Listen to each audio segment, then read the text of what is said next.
Yeah, it was great. It was very entertaining. Kids seemed to really enjoy it. It was really fun. I haven't seen that before.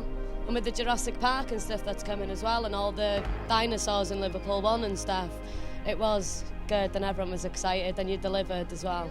The disco at the end. Yeah. God. And then lovely, and the roasties, the food. That was nice as well. No, it was brilliant. It was. And educational as well for the kids about the scientific side of it as well.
Enjoyed that you could interact with them at the disco, and I thought I learned quite a bit of information from the show too.